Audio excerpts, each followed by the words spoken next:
Lo que estábamos viendo la semana pasada, vimos el lunes de la semana pasada, la parte de esta sobrecarga de operadores. Nos habíamos tomado como media clase para ver todo lo que era la entrada-salida estándar de C++ con IOStream.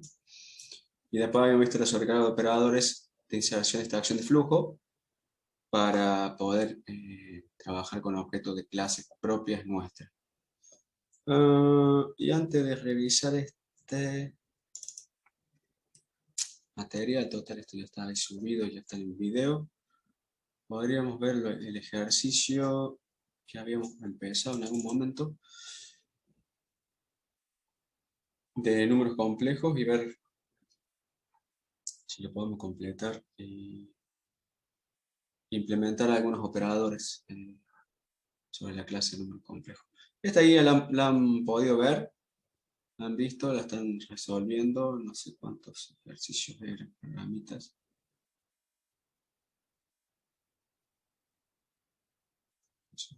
19. Bueno, ¿lo están haciendo?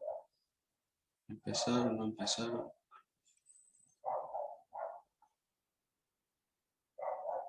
Nada, nada. Voy a este ejercicio de número complejo. ¿Dónde está? Ahora. Acá.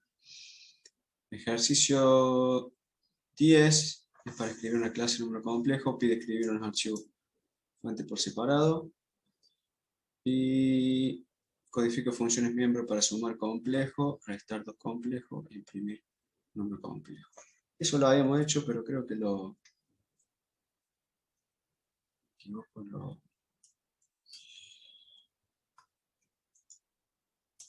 me parece que lo borré el archivo. Lo ponemos por acá.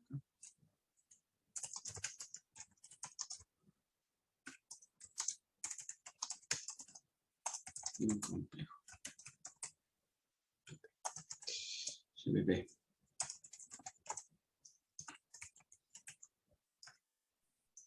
Profe, Sí, diga. el proyecto se interactúa con la PC, ¿no? Con el sistema operativo. ¿Es imprescindible que sea Linux o puede ser Windows también? Es imprescindible que sea Linux. ¿Sí? Sí, sí es lo que vemos en la materia. Ah, bueno, está. No, que la idea es que ustedes escriban el programa de la PC. Y el programa que escriben en la PC tiene que manejar puerto serie. Y lo Sí, que vimos, programación de puerto serie en unidades periféricos, es sobre Linux. No sé si bajo Windows con esa terminal de emulación de Ubuntu y eso, ya al cambiar el sistema operativo te cambia la forma en que se gestionan los dispositivos. Así que te entiendo que en Windows hace falta driver especial para manejar periféricos, en cambio acá en Linux, por lo menos puerto serie, es un archivo, así que es bastante simple de programar y es lo que vi. ok, Lo deberían perfecto. hacer acá. Listo. De hecho, no sé cómo se programa un puerto serie Windows. Hace varios años sí lo hice, pero creo que era con biblioteca de tercero. Y, ah, seguramente pirateada esas cosas. O me imagino que hay que usar Visual C++ y usar la API propia del sistema operativo de Windows. No sé si Visual C++ como IDE y herramientas de construcción, sino los compiladores propios de ellos y particulares de biblioteca. No tengo idea cómo es. Vamos a implementar acá esto de la clase. Nosotros habíamos hecho eh, gran parte de esto la otra vez. Vamos a escribir. Constructor. ¿Cómo se implementa el constructor? Esta es la sección pública. Tiene el mismo nombre de la clase. Y debe poder recibir argumentos. Entonces, acá debería recibir argumentos. Le podemos poner valor por defecto. Destructor. El nombre de la clase. No ofrece, no devuelve nada. Pero empieza con el chimbolito ese. Y sumar. restar y imprimir. Voy a imprimir. Esto lo podríamos hacer. Después podríamos hacer todas las funciones get y set, o sea, obtener parte real, obtener parte imaginaria, cargar parte real, cargar parte imaginaria, o set, get. Una vez que tenemos esto, obviamente que acá hay que implementar las funciones. Parte real, parte imaginaria.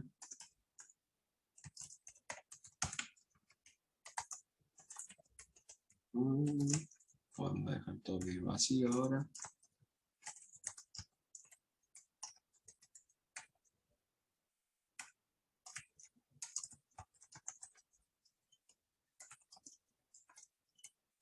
Con nivel se compila. Esqueleto. Ajá, complejo.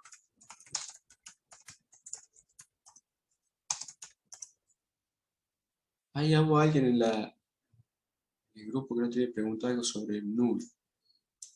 Tenemos que ver ese error porque es raro que no funcione. Me acordé por la Profe, a mí me inicialización. salía error con null. Sí, no me acuerdo si en el grupo había puesto, si te queda al final de la clase lo podríamos ver para, Dale, buenísimo, buenísimo. se habría puesto el error que te daba, porque null tiene que estar. O sea, Claro, era cuando hacía la estructura y no la hacía como puntero, me saltaba un error cuando lo quería poner como null en tema de lista. Yo me acuerdo que el error era un error como de inicialización, entonces puede ser que no se corresponda el dato que se está cargando sobre las variables sobre la que está, pero no que no te tome null, porque si no el error debería ser, es como si yo pongo acá un define, no le voy a poner null porque va a funcionar con mi null, entonces le pongo 0. Y acá abajo escribo cualquier cosa, en vez de escribir mi null, se me olvida que un bajo. Y voy a decir, bueno, no existe el...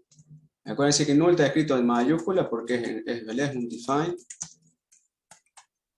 que es 0, pero para que sea puntero está casteado a word. O sea, el null en algún archivo cabecera está definido así, o sea que esto debería estar, lo debería detectar, si no te va a decir. Debe ser inclusive en la biblioteca estándar C. Si no te va a decir como que no se encuentra el identificador, pero me parece que el error era por el lado de inicialización, o sea, como que estaba usando mal. Obviamente, si el lado de la izquierda del igual no tiene un puntero, no puede asignar null. Por ahí venía por ese lado. Esto compiló. Claro, sí, algo así, me parece. Dale, después lo veo. Bueno, sí, compiló, pero el programa obviamente acá no hace nada. Aunque podríamos hacer que es crear un complejo. De 0. No le pasamos argumentos, se debería inicializar como 0. Pero para ver que sea así, deberíamos mostrarlo en pantalla. Poder implementar la función imprimir.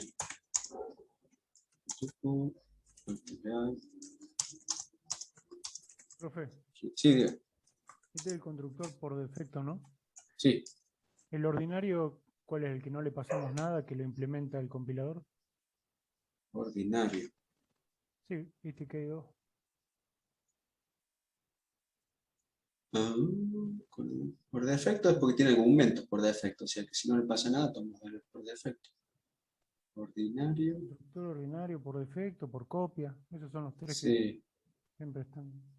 Depende, sí, la verdad que No sé si te no, acordás. no, depende de qué bibliografía, dónde lo tome, el término que se utiliza. Creo que lo ¿Estaba vimos en el con usted y Date? también con Valentín, pero por eso le Ah, preguntaba, no. Siempre vamos a usar el por defecto, ¿no? O sea, mandarle algunos valores por defecto, ¿no? y este es muy práctico, ¿no? Porque, digamos, si no recibo argumentos, digamos, obviamente que acá en el constructor va a estar la carga de valor, parte real, PR, parte imaginaria. Y si vos acá en el main creas un objeto y no le pasa nada, bueno, ¿qué valor va a tomar? Y ninguno. Y está bueno hacerlo por defecto. Que tome valor por defecto. Ahora el otro, el ordinario, sí. Habría que ver, ya voy a revisar la bibliografía. El date era esencial. El date tiene ese índice de, bueno, todos los libros, ¿no? Índice de terminología al final, que es fácil de buscar ahí. Entonces acá tenemos implementada la función imprimir. Vamos a tener que poner el std, para que se pueda ver el cout. Acuérdense que cout ya lo vimos, un objeto de la clase Ostream, que está declarada dentro de este archivo cabecera o algún otro archivo cabecera que se incluya ahí. O sea que ahí tenemos, sí, el constructor implementado, un solo constructor, no está sobrecargado, que tiene valores por defecto acá. Si uno crea objetos donde no le pasa argumentos, va a tomar estas dos variables locales de la función, los valores 0. Entonces se le van a cargar a los datos privados de la clase. Entonces un número complejo se va a inicializar a 0. Entonces acá podríamos tener cout para imprimir el complejo C0. Vamos a C0.imprimir.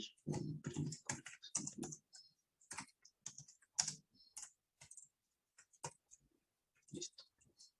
Bastante largo queda ahí, no tener sobrecarga. C0 es 0,0. Podemos crear un C1, C1, C2, C2. Y podríamos copiar esto. Ese. Para que imprima C0, 1, 2. Compilamos. Ejecutar.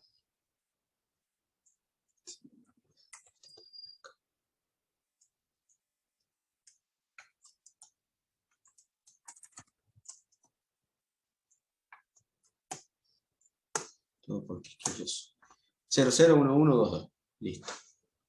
Entonces ahí tenemos, bueno, el constructor ahí estaba, el destructor, perdón, está vacío, pero no hace nada. El ejemplo que tenemos que quedó pendiente ver ahí en la filmina de la última clase, donde implementa y pone como ejemplo varios sobrecarga de operadores, usa constructor porque usa asignación dinámica de memoria, que implementa un arreglo como clase. Entonces en el constructor asigna espacio, solicita espacio al sistema operativo de memoria dinámica y el constructor lo libera. Pero acá no necesitamos hacer nada en el destructor. ¿Qué falta? Y bueno, después lo que dice la filmina es, vamos a poner acá operadores, operaciones, implementar funciones operadores sobre cada operador para hacer operaciones básicas, suma y resta. Nosotros lo habíamos hecho en principio como complejo, suma, complejo. Esta es la referencia.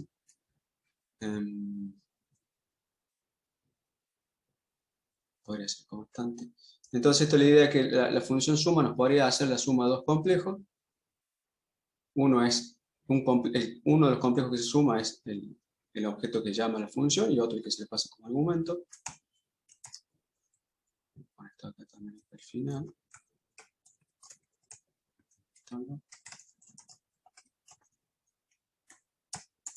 Operador 2, este. Todavía no hace nada. Entonces acá al final podríamos crear otro complejo, C3, C1, C2. Y podemos imprimir esto es igual. Y se hace la suma. Bueno, no va a hacer ninguna suma porque no está implementado. Me salta el error de que no devuelve nada y dice que debería devolver un complejo. Entonces acá lo que hacemos es creamos dos variables, no hagamos como lo habíamos hecho antes, creo que si no me equivoco era crear dos variables locales en la función, que sea parte real y sume. Parte real, que es el dato miembro privado del objeto que llama la función, en este caso sería el C1, y le sumamos parte real del objeto que se le pasa como argumento, que en este caso sería OP2, se llama dentro de función, y el man se llama C2. Hacemos lo mismo con la parte imaginaria. Creamos un complejo nuevo, o si no, hacemos un return complejo para la parte imaginaria. C3, 3 más 3, porque sumo C1 más C2. O sea que está funcionando. Ahí tenemos la suma, la operación de suma de números complejos, pero con función. Entonces sí podríamos hacerlas ahora sí hacer sobrecarga. Y convertir esto en una función operador. Básicamente es cambiar el nombre, poner operator más. Listo. Operator más. Operator más. Entonces acá, cuando en el programa se ve la línea C1 más C2, el compilador traduce que el operando más de izquierda es el que llama la función, en este caso llama operator más, y le pasa el operando de la derecha como argumento. O sea que va a ser la misma llamada que nosotros hicimos acá de forma explícita. La función suma la va a hacer la función operada. Pero ahora nos queda mucho más fácil. Voy a escribir esta línea.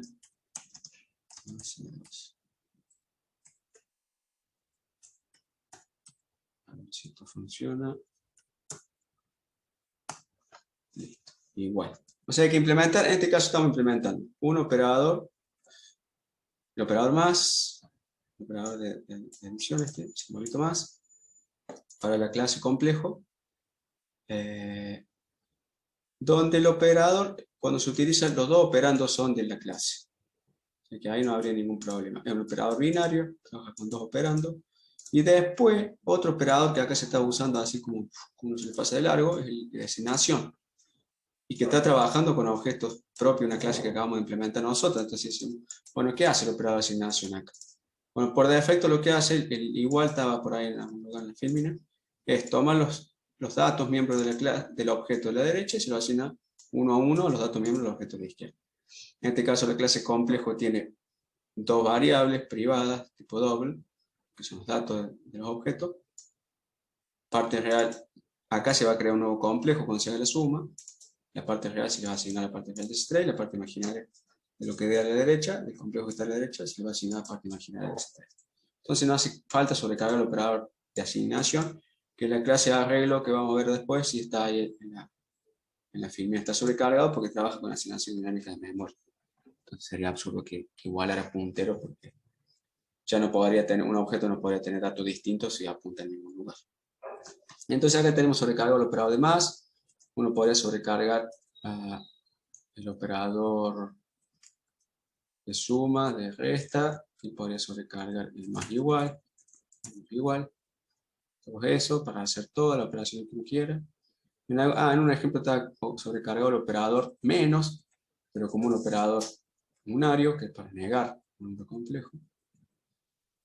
Entonces acá podemos copiar esto y dejar vacía para que no deje el compilador.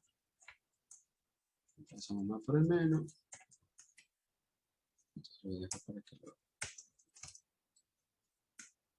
lo implementen ustedes, lo termino. Y acá sí lo que conviene es cuando el operador, la función operador de resta esta, es igual que la de arriba, pero con el menos. Y cuando se implemente la de más igual, menos igual, es hacer uso del operador antes ya implementado. Entonces decir, bueno, a ver, ya lo probé, ya sé que funciona, y hago uso de eso para no implementar todo de nuevo. Esto compila.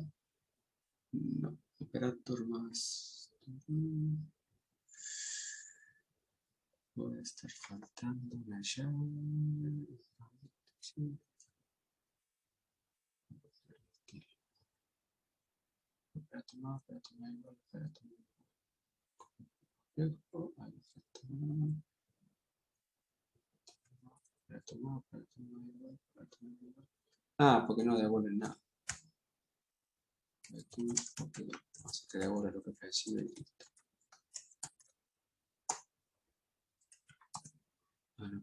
Profe, creo que un lado escribió más igual y el otro igual más. Bueno, más igual. Acá está más igual. El otro, igual más. Perfecto. Gracias. Más igual y menos. Así. Ahí está. El otro operador no existe. Listo. Bueno, entonces ahora,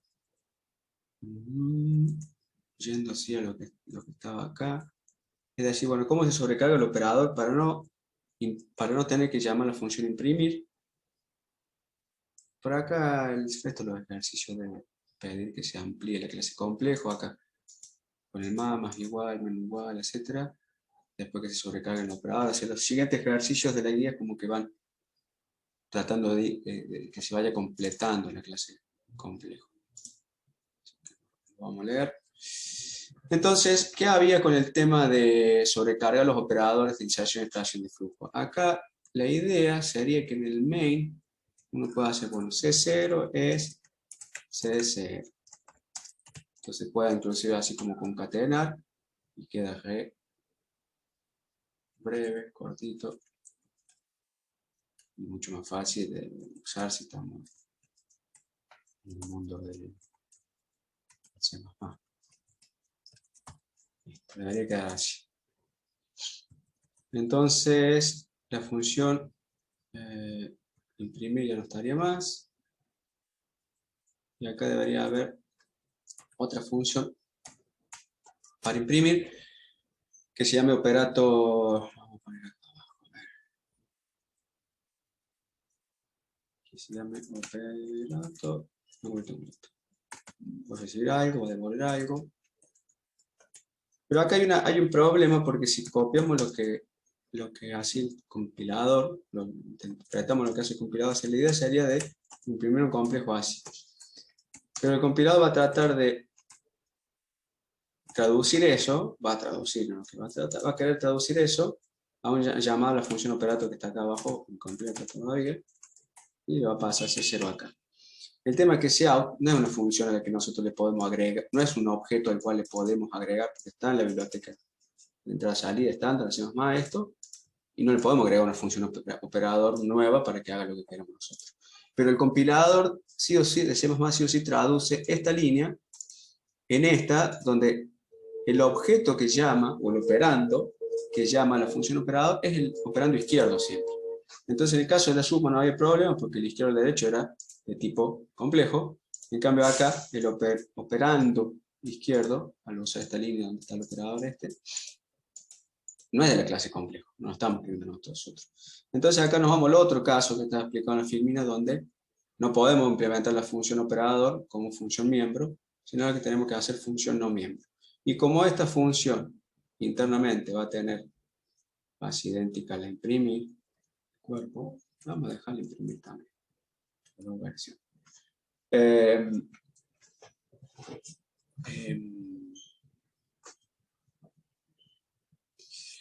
Esta función adentro de la función operador le hace falta tener acceso a los datos privados de la clase para poder mostrarlo en pantalla. Entonces, para poder hacer eso, esta función va a tener que ser amiga, o sea, es función no miembro, no es miembro de la clase, y para que tenga acceso a los datos privados lo hacemos amigo. Entonces, acá la filmina estaba, hay un ejemplo que obviamente la clase es la que se la amistad, la clase es la que declara que tal función es amiga de esa clase, pero no es función miembro, así que conveniente o gusto, digamos, poner la declaración de amistad fuera del bloque privado y público, aunque por defecto todo es privado. Y después tenemos que hacer el prototipo de función. La función operator,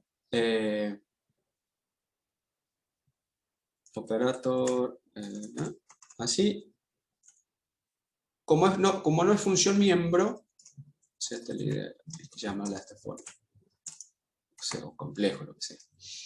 Como es función no miembro, los dos operandos, el izquierdo y el derecho, se van a pasar como argumento, porque no hay un objeto que llama a la función, porque es como una función aislada, digamos, la función no miembro de la clase, no es miembro de la clase complejo.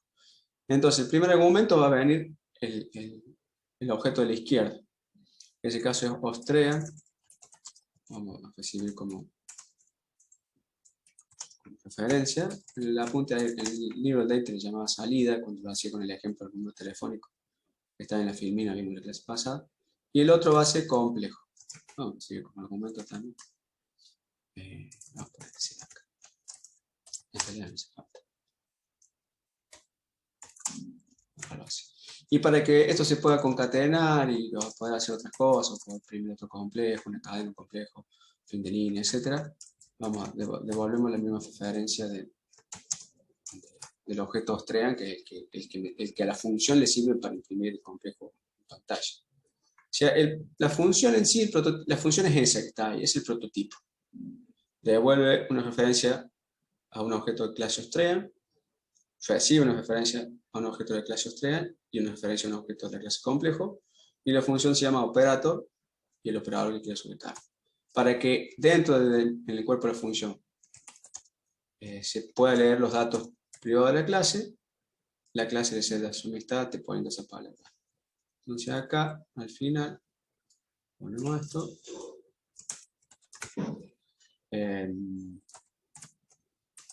Salida complejo.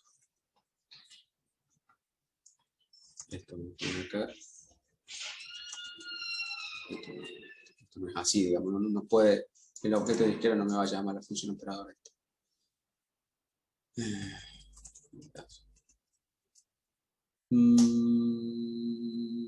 Entonces ahora, cuando desde el main se llame a la función operator, mediante la traducción, lo que va a hacer, en realidad el compilador es llamar operator, le va a pasar Cout a la izquierda y le va a pasar el complejo que queremos imprimir a la derecha. Eso es lo que va a hacer el compilador. Entonces, el objeto Cout dentro de la función papá se llama salida. Entonces acá cambiamos, ponemos salida. El complejo que queremos imprimir se va a llamar C, como está acá. El main se va a llamar C0, C1, C2, que sea. Entonces acá ponemos C. C. Listo. O sea, esta línea de acá es lo que nos obliga a tener que implementar la función como función no miembro. Y amiga para que pueda leer estas variables, si no me daría error cuando quiero acceder con el operador de punto a un dato privado de un objeto de la clase complejo. Entonces, ¿qué más falta? Nada. Ahí debería estar. Fíjense que la implementación de la función lo que hace, así como cuando hicimos suma y después lo cambiamos por la función operator más, el cuerpo es lo mismo, porque en definitiva hace exactamente lo mismo. Es cambiarle el nombre a la función. Y en este caso, también es cambiarle el nombre a la variable acá del objeto Austrian, ¿no? ¿Y faltaría devolverlo? ¿Reto? Sí. Return, gracias. Sí. Vamos a ver si dónde estoy. 68. 68 me puedo poner con copy paste. Entonces, básicamente uno no ve cambio en el programa porque llama a la función imprimir o llama a la función operador lo mismo. Lo que tiene bueno es que la llamada a la función operador se hace como automática cuando uno utiliza el operador. Entonces, para el que si uno dice, la clase ya está implementada, todo lo tengo que usar y escribir un programita, es así de corto, lo que se ve ahí en pantalla. La función main sola. Define tres complejos, lo imprime en pantalla para el que esté bien cargado, hace una suma y lo imprime en pantalla. Listo. Esto es lo último que vimos la semana pasada de la sobrecarga de operadores. En principio son operadores de desplazamiento de bits a la izquierda y desplazamiento de bits a la derecha. Entonces, como decía acá, la idea es poder imprimir, mostrar en pantalla objetos de la clase complejo directamente como si fuera cualquier otro tipo de dato, como si fuera un doble, un entero, lo que sea, porque en ese caso el objeto Cout sí acepta argumentos en el segundo operando que sea de distinto tipo de datos porque está sobrecargada la función operador. O sea, son dos cosas distintas, ¿no? La función operador, algoritmo que está implementada dentro del objeto Cout, o en la clase Austrian, digámoslo, muy bien, que es lo que uno quiere implementar para imprimir objetos propios, objetos de clase propia. Bueno, entonces también habíamos visto, acá está el prototipo igual que habíamos visto la semana pasada. Devuelve referencia Austrian, se recibe referencia Austrian y referencia a lo que uno quiera imprimir. Se declaran amigas y después en la implementación se regresa ahí la referencia para poder concatenar. Esto me lo vi, Acá está la de salida. Puedo mostrar en pantalla un número complejo, entonces uno lo puede adornar. Así como vimos los ejemplos de la biblioteca Eigen, que trabaja con matrices, que imprime un corchetito, me puede ordenar la matriz en pantalla como para que se vea. Si es cuadrada, ponerme una cantidad de fila y columna. Adentro de la implementación de esto puede hacer lo que quiere. Entonces acá el ejemplo del datil para imprimir un número telefónico, pone entre paréntesis código de área, después pone un número, después un guioncito, después un número. Sí. Para el eStream, la otra versión, digamos, el mayor, Sí. se podría pasar const, ¿no? Porque no se estaría escribiendo a esa eStream, a ese objeto. ¿Const el primer argumento? Sí, eso me pregunto, sí. Sí. ¿Por qué? Sí. Acá también, en el ejemplo de Austria, el número telefónico tiene const la referencia al...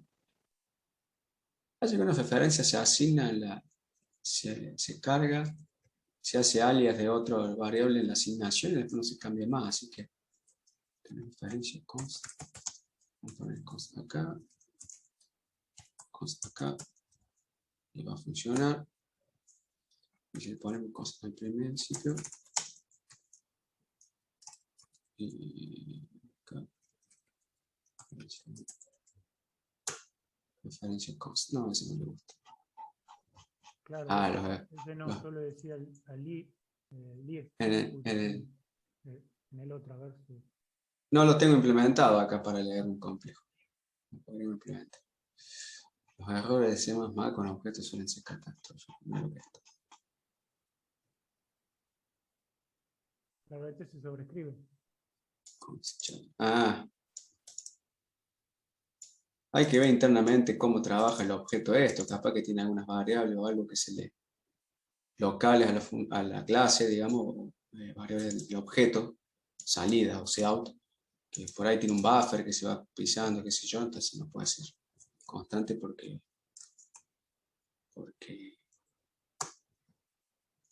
saltan esas chojadas de errores. El CIN, y también de la misma forma, no hay que ver, probablemente almacene cosas previas al objeto antes de cargarlo efectivamente en las variables locales del programa, para que trabaje con buffer y eso así. Me da la impresión que tampoco funcionaría con el CIN. A ver cómo podemos hacer frente.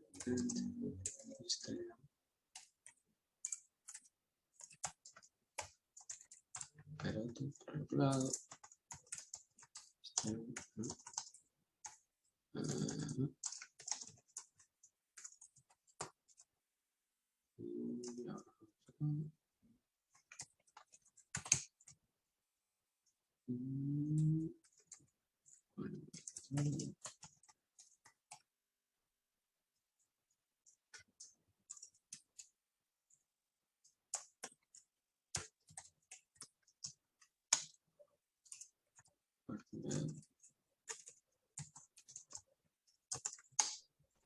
El buffer de entrada no se está modificando, está pasando los datos está escribiendo la parte real, parte imaginaria. Por eso creo que... Claro, pero ten en cuenta que de entrada salida maneja todo en cadena. Bueno, hay una documentación dice que son streams, que pueden ser cualquier cosa, pero en principio son bytes, que representan en cadena.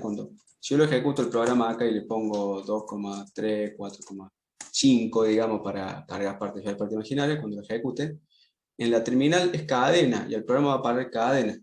Entonces eso probablemente se guarda en algún buffer, de un arreglo char, dentro del objeto sein, sería. Entonces se está modificando el objeto. Antes de que le extraiga las partes que conforman el número y me lo devuelva y me cargue esta variable. Ese es el buffer que yo digo, buffer propio del objeto. ¿Cómo? Ahí va eStream y en el anterior puso operadores o algo así. Operator, ese no le pongo const, complejo, acá también los stream, operator, stream, entrada, parte real, parte original. Veamos que dice el compilador, que es mucho más, operador, sí. Mucho más. Ahí está, no me lo pinto de amarillo. Mucho más rápido para ver los errores. Entonces acá podrían poner cout.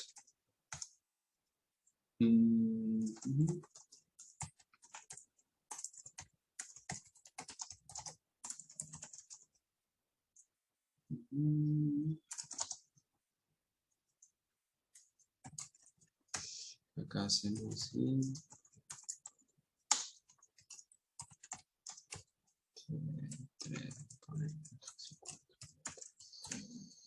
C4, C3. Si hace 3, ingrese complejo, se lee C3, C4 C1 más C3, y C4. Pues complejo 2,2, 3,3. Sumo C1 más C3. Eso, C4. Ya ahí la función. También no le hice nada raro, o sea, separó por espacio. El ejemplo del número telefónico está un poquito más complicado. Es leer dos números uno a continuación de otro. Acá está, justo acá.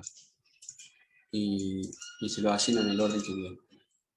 Y los datos se cargan acá y después se cargan ya en el resto. Si le pusiéramos const, argumento izquierdo.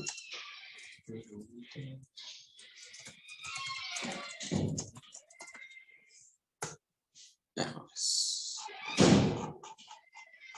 Okay. Sí, ninguno de los dos puede ser. Y hay cuestiones propias de implementación. Mucha plantilla y eso. Bueno, un tip más. Los objetos de entrada y salida no pueden ser const. Bueno, listo. Sobre cada operador, bueno, esto ya lo hemos visto, lo paso largo. Y seguimos con esto de ejemplo, clase de arreglo, que no lo habíamos visto. Implementación de clase de arreglo como alternativa a los punteros del lenguaje C. O sea, un arreglo de lo que sea, un entero, un float, un doble, o char. También que si estamos en C++ y pensamos en un arreglo char, podemos asumir que va a ser una cadena, así que podemos crear una clase cadena. Hemos hecho algunos ejemplos. Esto pensemos en arreglo de números que sean tipo básico. Entonces, los arreglos de números de tipo básico en C, en realidad son punteros al final, por lo que vimos de relaciones de arreglo y punteros. Si un puntero es el primer elemento del arreglo y uno puede recoger los siguientes elementos con aritmética de puntero. Tiene sus limitaciones, sus desventajas. Entonces, habrá cierta ventaja y desventaja de decir, bueno, salgo de un puntero en un arreglo C y me voy a un objeto de una clase en C++. Limitaciones, creo que acá hay algunas limitaciones. No se puede imprimir el arreglo que no sea de char de forma directa, o sea, si el arreglo estilo C fuera de entero de float, no podemos imprimirlo directamente, sino que hace un bucle. Si es un arreglo char, sí, con la función print se le pone %s, pero eso es básicamente porque el arreglo char, si guarda una cadena, se indica cuál es el fin de cadena mediante el carácter de fin de cadena. Entonces la función print toma el primer elemento.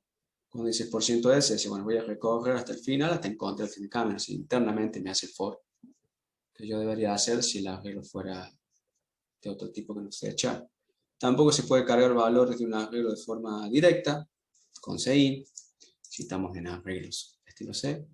No se puede comparar dos arreglos con operadores de igualdad relacionales, si tenemos arreglos estilo C. Cuando se pasa a una función de propósito general, por ejemplo, vamos a imprimir o algo, se debe pasar el tamaño del arreglo, porque el propio arreglo no tiene información de cuántos elementos tiene. De hecho, errores graves son típicos de violación de excremento, porque uno se fue fuera de los límites de un arreglo. No se puede asignar un arreglo a otro arreglo, en esos punteros const. Eso vimos también const en todos los casos, etcétera, etcétera. O sea, todo el límite, digamos ya pasándonos de lenguaje, Así como cuando vimos string, digamos. Es decir, bueno, si estoy en C++, no voy a seguir usando cadena estilo C, puntero char o arreglo char, sino que uso string. Y acá decir, bueno, si estoy en C++, dejo de usar arreglos de C y hago una clase propia, o si no, la std vector de C++, que es bastante utilizada también, pero bueno, hace falta, para ver cómo se usa, o ejemplo, hace falta entender algo de plantilla, que no lo hemos visto. Entonces acá hay un ejemplo de implementar un arreglo propio. Sí, la clase se va a llamar arreglo. Y está sacado el data, el figura 18.4. Veamos acá un poco el cuerpo. Esta es la implementación completa. Clase arreglo tiene la función para mostrar el arreglo directamente en pantalla con el operador de inserción de flujo, cargar un arreglo directamente desde el teclado, los mismos prototipos que antes, mostrea, listea, referencia, etc. Y los objetos constantes para la función que imprime y no constante, y todo se maneja con referencia. Después tenemos el constructor, una función pública, constructor predeterminado, la otra palabra yo decía, predeterminado, por defecto, predeterminado. Acá tiene un entero que va a recibir, que puede llegar a recibir el constructor. En el caso que no se le pase nada, toma 10, que básicamente va a ser el tamaño de la regla. El destructor, int, obtener tamaño, me devuelve el tamaño, es una función constante. Esta es una de las funciones get de la clase. Acá hay algo que se llama constructor de copia, que no lo vamos a ver, lo vemos acá con este ejemplo. De hecho, en el data está explicado así, no está como un tema aparte, sino a partir de un ejemplo. Constructor de copia es poder inicializar un objeto de una clase con otro objeto, pasándole como argumento. Como si en el programita de los números complejos quisiéramos crear acá otro complejo, C5, que tome el valor de C5, perdón, que tome el valor de C4. ¿Sí? Que básicamente sería igual a hacer una asignación. Constructor de copia, son todas las cosas que van completando la clase. Después tenemos asignación de arreglos, o sea, está sobrecargada la función operator igual, que es asignar. Esta es la que por defecto el operador de asignación ya tiene una funcionalidad por defecto, que es copiar datos miembros con datos miembros, pero acá no se puede hacer porque trabaja con asignación dinámica de memoria. Devuelve una referencia a arreglo, recibe arreglo también. Opera la igualdad, operador, ¿será? Compara la igualdad, cualquiera. Compara la igualdad, o sea, operator igual, para ver si dos arreglos son iguales. Eso en la filme anterior decía que una desventaja de los arreglos de C. O sea, uno puede comparar arreglos porque tiene que implementar un for. Y acá la función operador va a terminar implementando for. Bueno, porque después queda todo un paquetadito en la clase. Todas las aplicaciones que haga parte de esta clase, ya me falló esas cosas. Devuelve los arreglos bool. Después tenemos, determina si dos arreglos no son iguales y devuelve true, de lo contrario devuelve false. O sea, el operador de desigualdad es este, que utiliza el operador de igualdad. O sea, lo que hace es devuelve el valor negado de usar el operador de igualdad. O sea, en el cuerpo de la función, operator distinto, digamos esta, utiliza la función operador igual. Y devuelve el valor negado. O sea que el prototipo es idéntico. Bool, operator, cons arreglo. Acá está implementado en línea, así que le pone el nombre a la variable. Derecha, que sería el operando derecho. Y el operando izquierdo es el que me llama la función, que acá está referencia. Se accede, digamos, a ese objeto de referencia en el puntero 10. Puntero 10, el puntero que apunta al objeto que llama la función. Entonces, de referencia estaría comparando el miembro izquierdo del operador derecho. Después hay dos sobrecargas de operadores más acá, que es para poder indexar los elementos de un arreglo, de la clase de arreglo, con los corchetes, como uno lo hace con un arreglo C. Y hay dos versiones. Vamos al código. Entonces era 18.4, si no me equivoco, 18.4.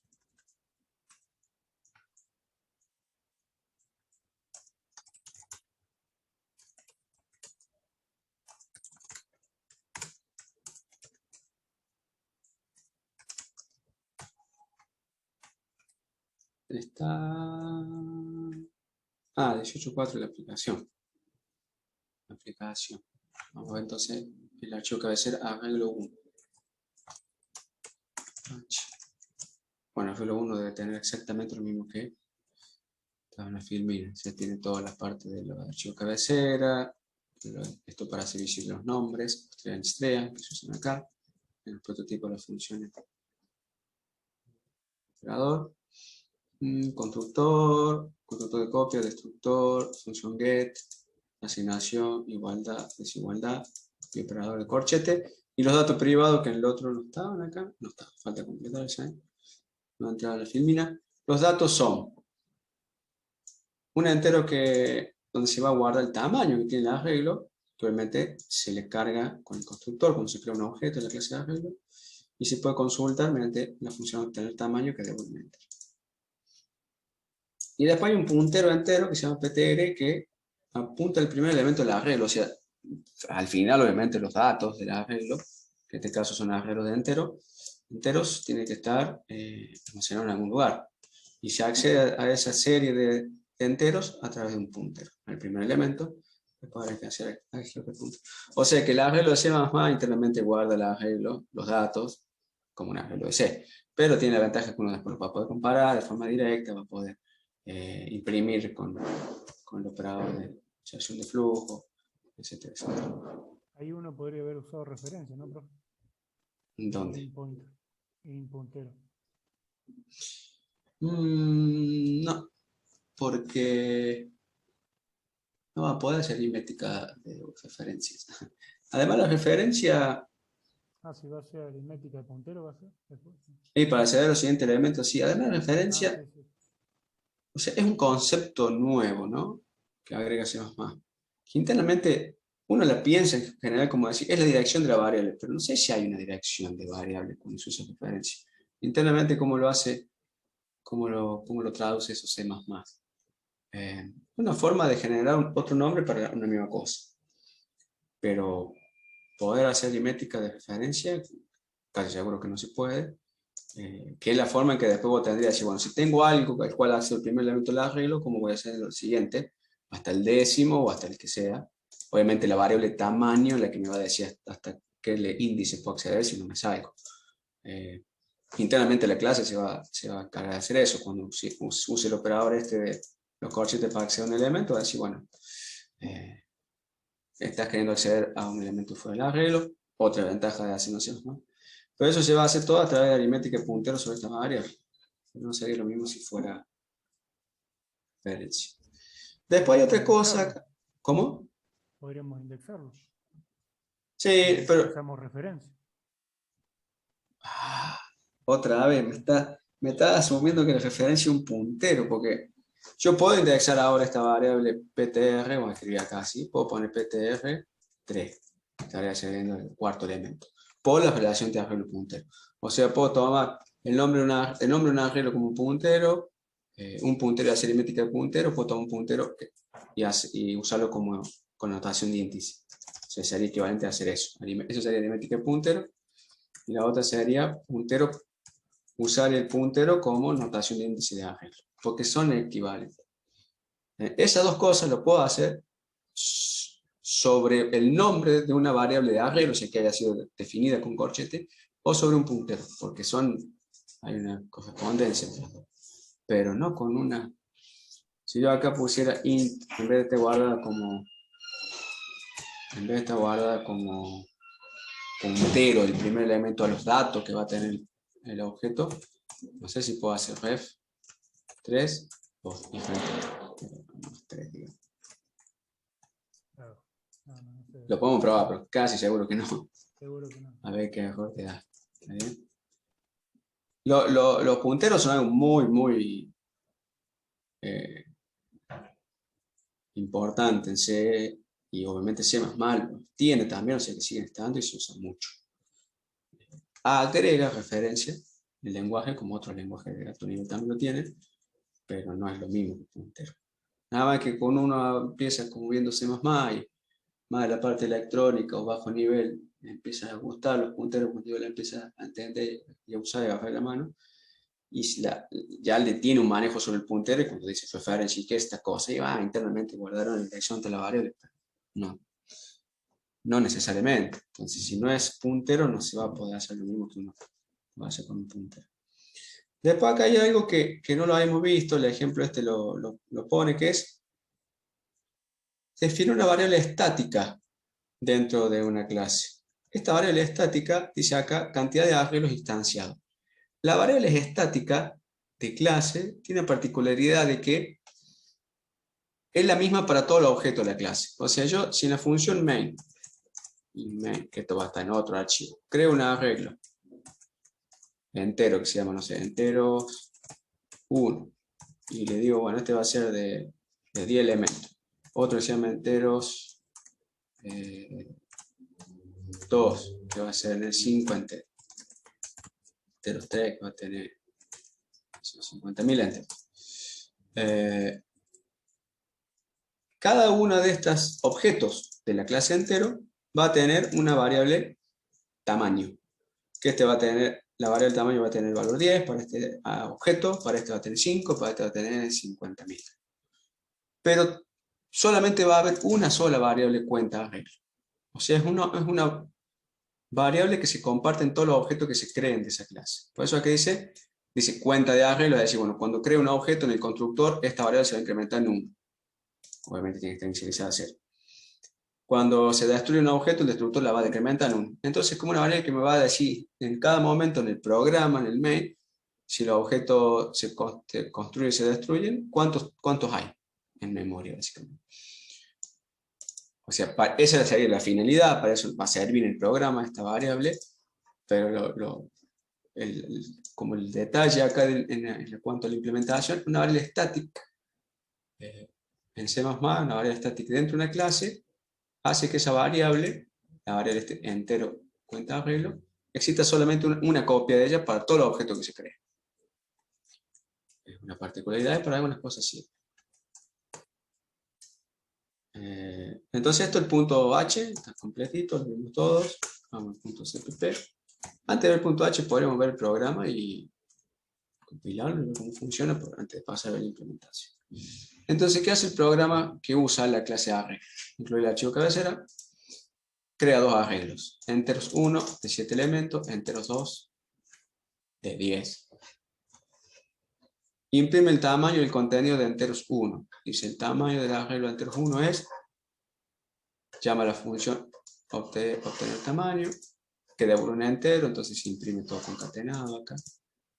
Después el arreglo después de inicialización es enteros 1, entonces hay que ver el constructor a que le carga por defecto, porque la variable enteros 1 se creó y tendrán los valores ahí. El constructor podría inicializarlo todo a 0, que sería otra ventaja más respecto a los arreglos C. Imprime el tamaño y el contenido de enteros 2, se hace lo mismo para enteros 2. Introduce y imprime enteros. Acá le dice al usuario del programa, dice, introduzca 17 enteros. Entonces guarda los 7 de uno en uno y los 10 del otro. Y después dice, después de la entrada los arreglos son enteros 1, enteros 1, enteros 2. Y acá lo está imprimiendo con sobrecarga. Acá arriba lo pase por alto. Está imprimiendo, o sea, ya el objeto de enteros 1, enteros 2 se piensa como una variable más. Se lee con CIN, se imprime en pantalla con COUT. Porque están sobrecargados operados. Entonces los programas quedan recortos y muy fácil de leer. Después dice, utiliza el operador sobrecargado de desigualdad. Dice, evaluando si enteros 1 es distinto de enteros 2. Los iguala, los compara directamente dentro de un if e imprime. Si no son o no son iguales. No van así iguales, obviamente, porque son distintos tamaños. Para que los sean iguales, en principio tienen que tener igual cantidad de elementos y después todos los elementos tienen que ser iguales. Después dice, crea el arreglo de enteros 3 con uso de enteros 1, o sea, acá usa este constructor de copia. Una nueva variable. Después dice, el arreglo de entero 3 tiene tal tamaño, y lo implementa también en pantalla, se hace lo mismo que con el 1 y con el 2. Después asigna entero 2 a entero 1. No me acuerdo, uno era de 7, otro de 10 elementos. Entonces obviamente acá tiene que ver si el tamaño de enteros 1 es mayor que enteros 2 o no. En ese caso debería yo asignar memoria de nuevo y después copiar elemento a elemento. Pero eso, ¿quién lo hace? La función operador, que me sobrecarga el operador de asignación. Operator igual sería la función. Pero adentro del programa, el que lo usa en el main, eso es fácil de usar. Uso el más, uso el igual, uso la inserción de flujo, extracción, igual, distinto, asignación, todos los operadores los puedo usar ahora para arreglos de enteros que he implementado como clase. Después usa el de igualdad, a ver si un igual o no. Y después usa el de indexación, o sea, los operadores estos de corchete. Dice, acá está el detalle en este comentario de esto. Acá hay una diferencia. Fíjense que está indexando el elemento 5 de enteros 2. Y acá abajo está indexando el elemento 1 de elemento 5 de enteros 1. Independientemente de qué arreglo sea, está indexando. Pero uno está como operador izquierdo y otro como operador derecho. Este que dice operador derecho en realidad es porque se está leyendo el valor. Se puede estar usando ese valor entero. Esto es un entero solito, digamos. Bien, uno podría hacer acá int valor igual a entero 2, 5. Y listo, asignarlo a algo. Pero si está usando el valor que se extrae. En cambio acá se le está cargando un nuevo valor. Por eso hay dos implementaciones del operador de los corchetes. Y uno es para que sea usarlo como rvalue, dice acá. Por ahí lo van a ver en algunos errores del compilador que le dice rvalue, lvalue. Cuando se refiere al valor que está a la derecha cuando aparece un operador, right value, y acá como lvalue, como valor a la izquierda del operador. O sea, acá obviamente los corchetes, esto acceder con índice, notación de índice, un objeto de la clase de arreglo, hay que sobrecargar el operador esto, pero al final esta expresión acá termina estando a la izquierda de la asignación. O sea, el valor este se usa como left value. En cambio acá como right value. Pero entonces hay dos implementaciones distintas que los vimos en el H y después lo podemos ver en el C. Y acá dice, intenta utilizar un subíndice fuera de rango. Dice, intenta asignar 1000 el valor de enteros 15. Probablemente enteros 1. ¿Sí? Entero 1 creo que tenía 5 o 10 elementos, pero no tiene 15 elementos. Intenta cargar 1000 y eso saldría fuera de rango. Entonces, la función que me indexa los elementos, los elementos de los arreglos, debería decir, che, acá está saliendo. Lo podemos ejecutar. Compilar.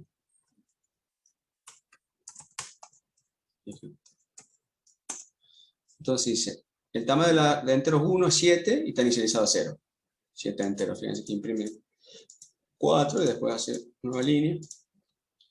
El tamaño de entero 2 es 10, porque este no se le pasa algún momento en el constructor. Entonces tenemos los ceros, 4, 4 y 2. Después dice introduce 17 enteros.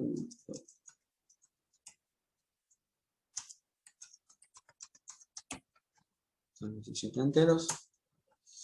Y se los carga a enteros 1 y a enteros 2. Le carga los primeros 7 que lee de la entrada estándar a enteros 1. A enteros 3, perdón. 3. A ver.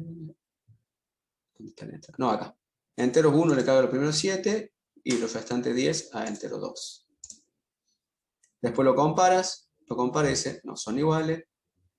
Después dice, el tamaño del arreglo de enteros 7, creo que esto lo crea con copia, con enteros 1, o sea que va a tener 7 elementos y va a tener los mismos valores. Fíjense que acá está inicializado ya. Después asigna entero 2 a entero 1. Entero 2 tenía 10 elementos, entero 1 7. O sea que hace los cambios de tamaño adecuado, pero al final quedan los dos igualitos, porque hay una asignación. Asigna entero 2 a entero 1. Después evalúa si entero 2 es igual a entero 1, con toda la igualdad. Y obviamente sí, porque acá se asignaron. Así son iguales. Extrae el valor del elemento 5 de enteros 1, dice 3. 0, 1, 2, 3, 4, 5, ese 3. Le asigna 1000 a entero 5, a ese mismo valor le cambia, le pone 1000, o sea, ahí lo vuelve a imprimir. Y después quiere acceder al elemento 15, que no tiene 15 elementos, y me dice fuera de rango, qué sé yo. En el operador de asignación, o sea, fíjense acá lo que dice el error. Línea 96 del archivo CPP. El prototipo de la función es esta. Hay una aserción que me dice que en algún momento verifica que el índice sea, su índice sea mayor o igual a 0 y menor a tamaño, y eso falla. Entonces ahora veamos arreglo 1 CPP. Bueno, ¿qué tenemos acá? Entrada y salida estándar, hace visible los nombres. Esto también lo vimos la semana pasada para usar los manipuladores de flujo. Hace visible este nombre.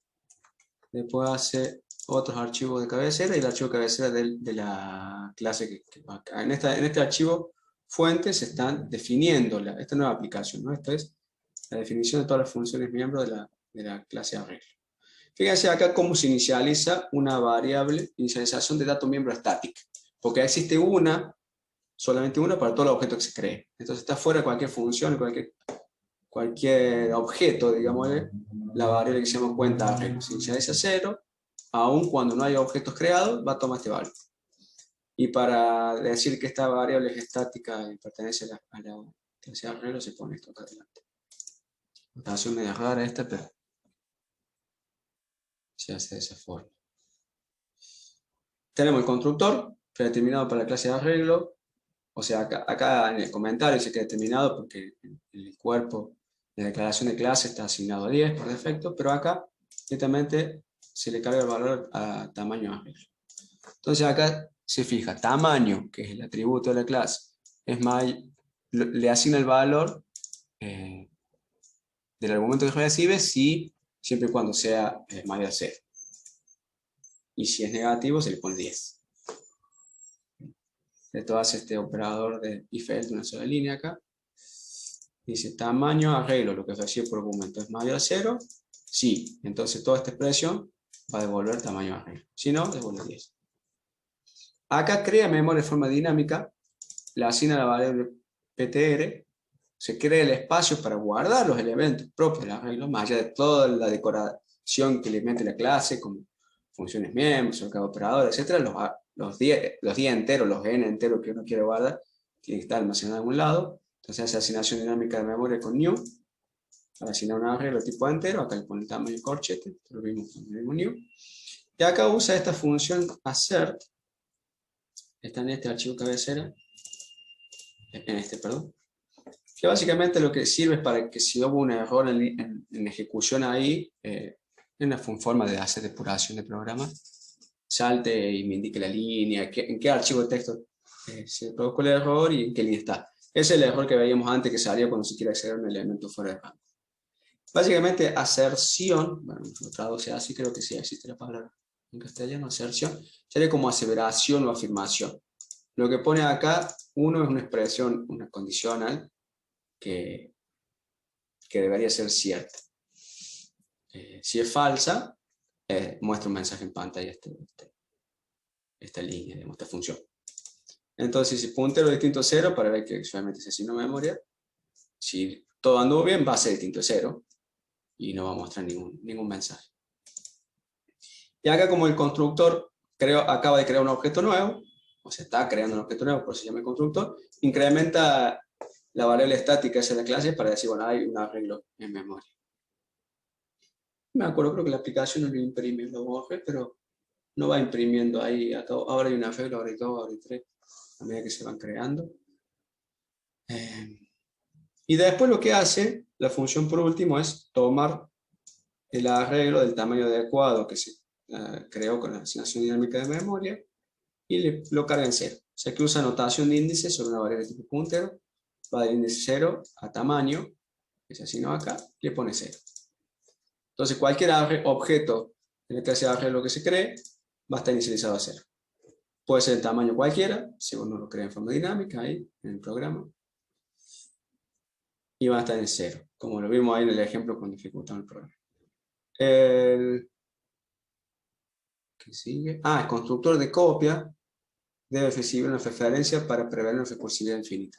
Pequeño detalle. Bueno, acá dice que debe recibir referencia. Si no recibe referencia, la variable que se pasa por copia y hace que se vuelva a llamar al constructor de copia y eso produce llamadas recursivas y no sale bien. O sea, todo constructor de copia debe recibir el objeto que se quiere copiar como una referencia.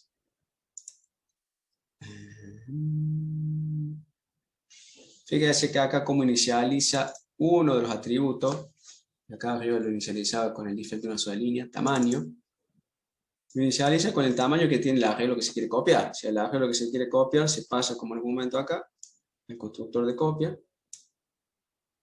entonces esta variable que se llama init tiene su propia atributo tamaño y se carga el tamaño del arreglo que se está creando ahora con el que se quiere copiar.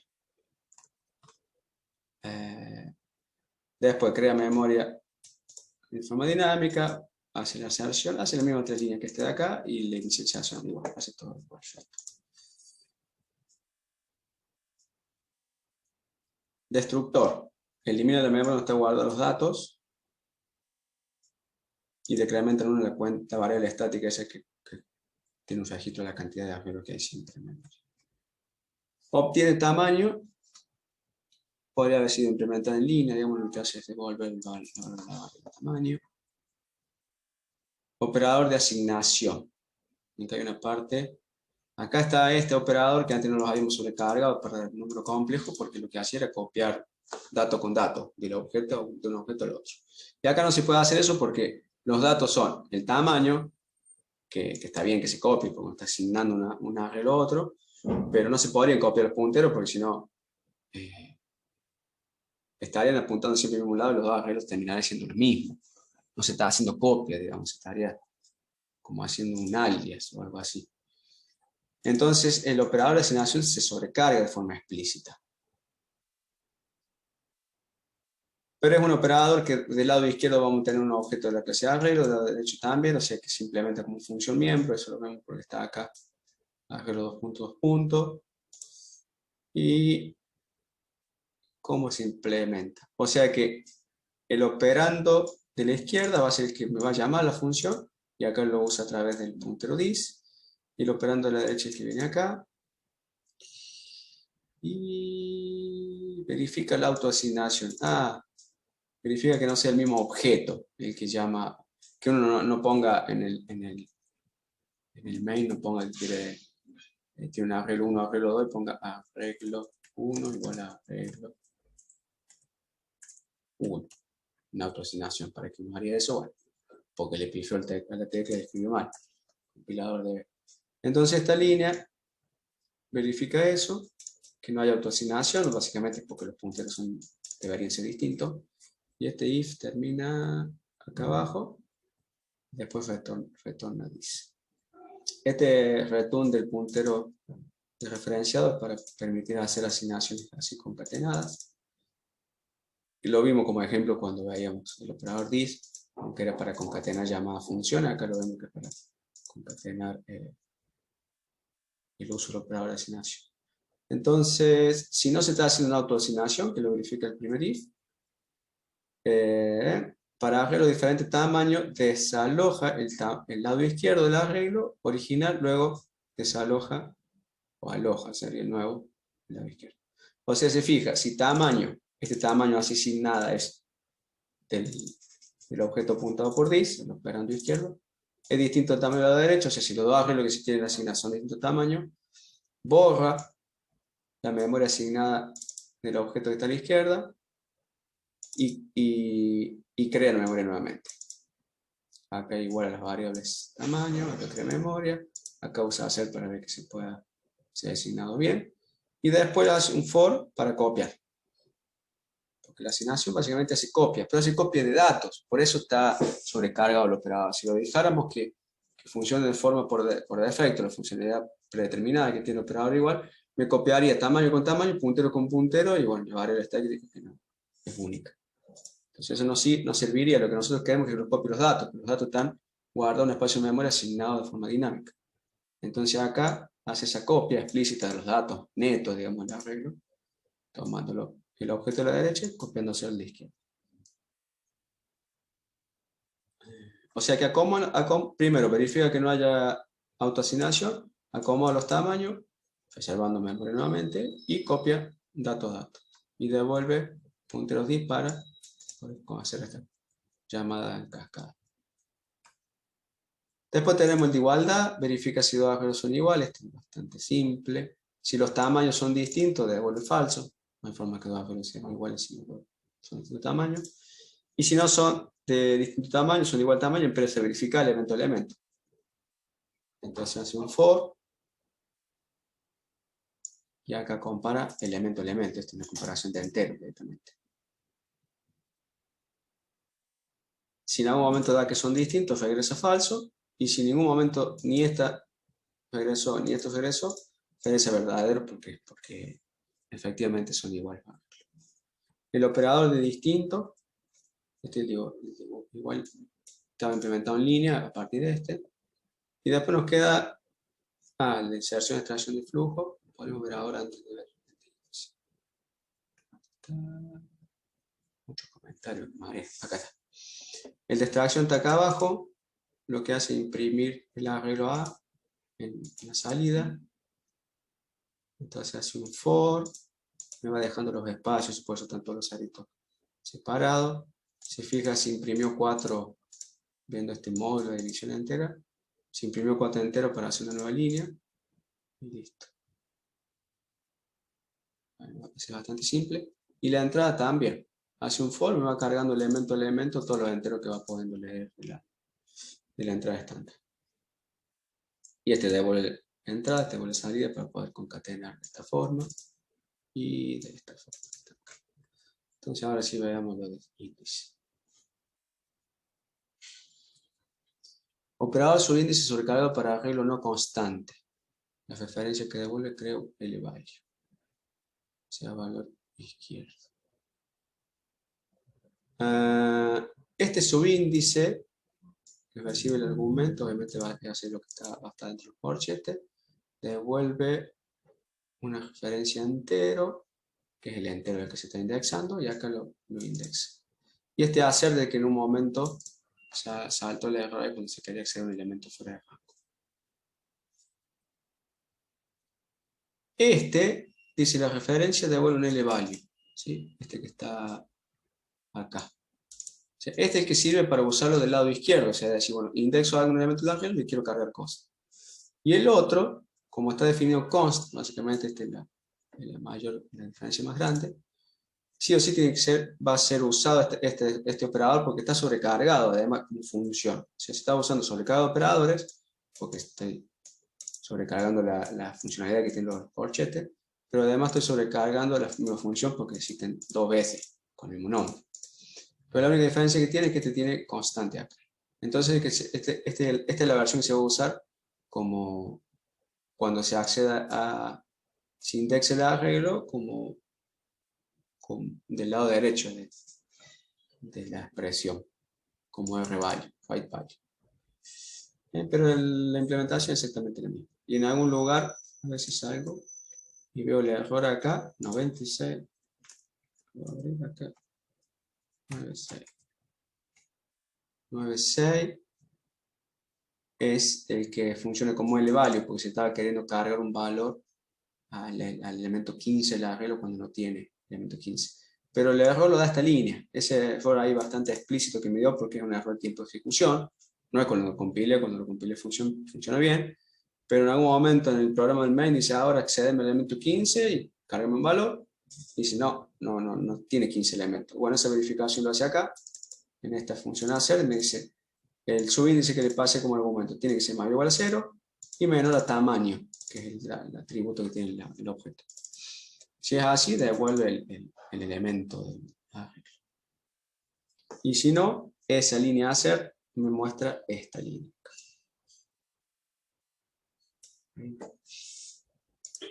O sea, esto me lo hace, si no me saldría este core dump y qué sé yo, violación de segmento, no sé qué, y no tendría mucha más información. Acá me dice, entre este binario, a partir de este fuente, que está construido a partir de dos archivos fuentes, este archivo binario, en la línea 96 de este fuente, hay una aserción, o esa aseveración, que da falso, o sea que esta verificación no es verdadera, entonces fallan las aserciones. Y acá muestra el prototipo de la función para ubicarse más. O sea, bastante explícito, pero eso lo hace la función hacer, que sirve mucho para hacer depuración. ¿Y qué ¿Qué era más? lo del core dump, profe? Core dump es, a ver si te lo crea acá o no. Te tira, el sistema operativo te puede tirar en un archivo todo el estado que tenía la CPU en el momento previo a que se rompa el programa. Entonces vos eso después lo podés cargar con el GDB, con un debugger y ir viendo qué pasó. Eso obviamente, para hacer un debugger un poco más profesional, digamos, detallado. Igual acá creo, si no me creo ningún archivo así medio temporal porque no está habilitado, sale esto, pero de la propia terminal vos le puede indicar el tamaño máximo de los datos que puede guardar. Pero dump generalmente significa como vaciar o tirar a un archivo el estado del proceso en sí, del proceso que se bloqueó y de la CPU también, con todos los registros y todo te tira allá adentro.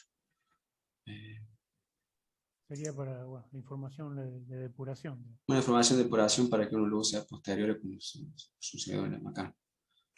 Sí. Bueno, ahí terminaría ese ejemplo. Acá quedan dos cositas más y después les dejo que hagan. Si tienen más preguntas, sí, la última filmina sobre detalles sobre el constructor de copia, que el tema está metido dentro de un ejemplo directamente. Se invoca cuando es necesario copiar un objeto a otro, por ejemplo, en una llamada a funciones por valor.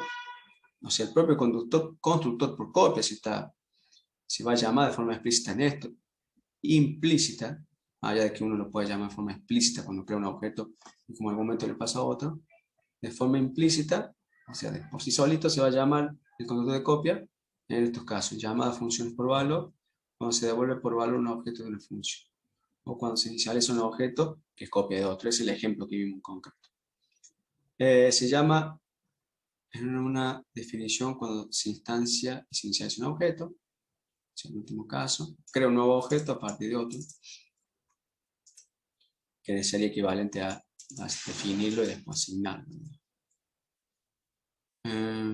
El constructor de copia debe tener como parámetro una referencia al objeto a copiar, no un objeto, porque en ese caso estaríamos haciendo llamada por valor, y como dice arriba, la llamada por valor produce una llamada al constructor copia.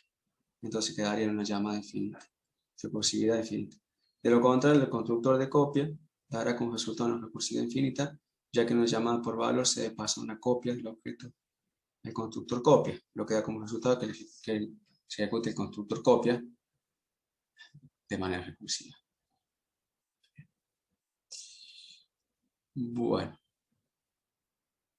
acabo. ¿Quieren preguntar algo? O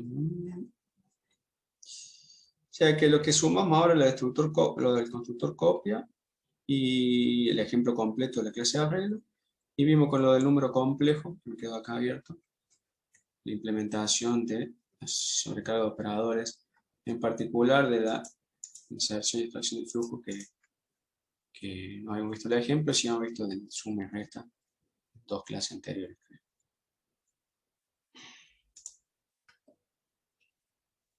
Voy a pausar la grabación.